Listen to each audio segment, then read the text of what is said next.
Hello, my name is Nabeel Hamdi. I'm Professor Emeritus at Oxford Brookes University.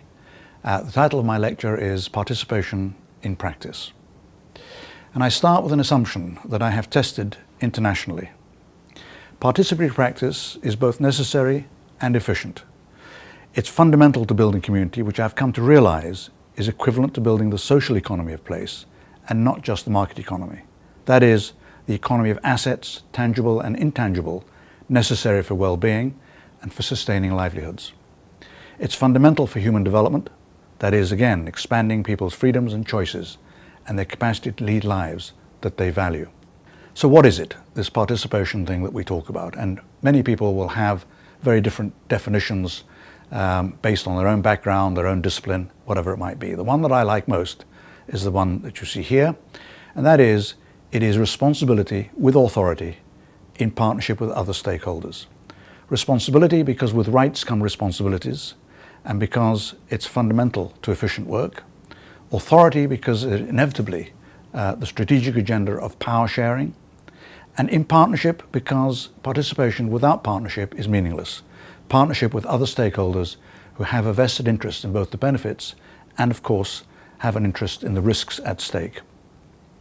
So why do we need it? For a practical point of view, it's a good way of defining needs. That is, a combination of desire and necessity. It's a good way of converging vested interests. In other words, of bringing people together who may have very different agendas, but who can find a basic interest as a starting point. It's a good way of getting accurate information, which is very often hidden in place and needs to be excavated through participatory processes, through some of the mapping techniques that we'll see in a second. It's a great way of identifying conflict and troubleshooting, bringing people together and observing who's the loudest voice, who's saying what. It's a great way of discovering alternatives. And again, it's very difficult sometimes for professionals to put forward alternatives that may not be professionally acceptable. Much of the work that we do in the informal settlements of wherever have within them ideas, alternative ways of solving problems that are hidden and again need to be excavated, and where people can be empowered to exercise those alternatives. It's a great way of providing continuity, and that is once the outsiders pull out, who is it that's going to carry on? And of course participation over the long term is key to that process. It's a great way of mobilizing interests, of getting people really interested in what's happening as such. Mobilizing resources, again, my contention is that much of the resources that we need to fix place are already in place. They need to be excavated and used before we, as it were, go out and start begging. It's a great way of creating partnerships, as I've mentioned. It positions problems accurately by way of trying to understand how people perceive problems. And it's a great way of reducing dependencies. Two questions always recur. Who initiates these programs and who ultimately really benefits? Adding strategic value is also key, as I mentioned. If you look at the diagram here, you'll find some of the key words, or jargon words if you like, in the development business.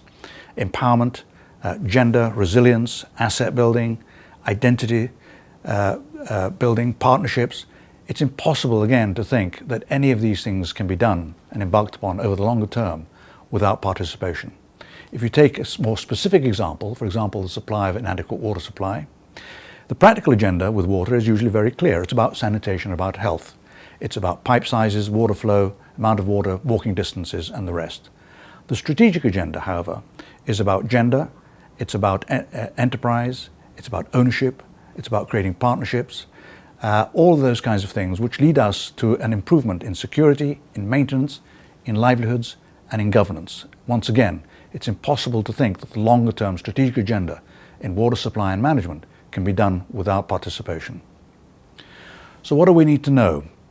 We need to know certainly something about the type and structure of community. And again, the word community is used loosely, particularly when we talk about community participation.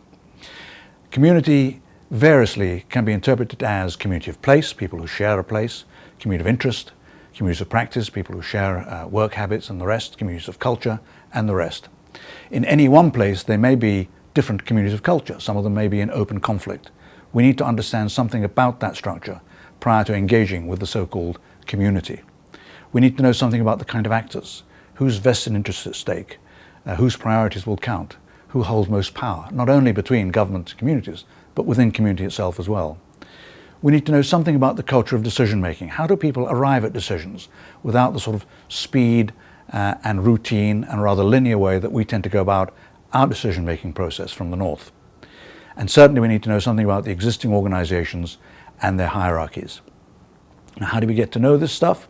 Well, there are various ways. Transect walks, which take cross-sections through neighborhoods. These all come from participatory rapid appraisal or from planning for real. Diagramming, where we look at relationships between things. Modeling, which gives us a sense of the spatial makeup of place and gives people a much better sense of how to understand their own place in which they live in. Lots of mapping techniques that reveal something about the hidden structure of place.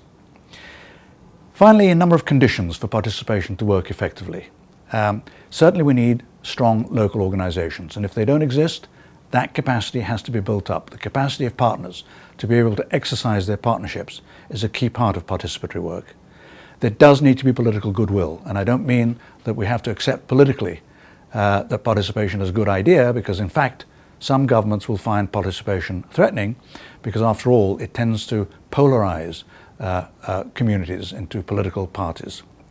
Ownership of the problem and not just of the solution, in the sense that we own the way in which, not just the way in which we devised a particular solution to a problem that we faced, but actually we do share a sense of the problem. The problems are not just brought from outside, we experience them here.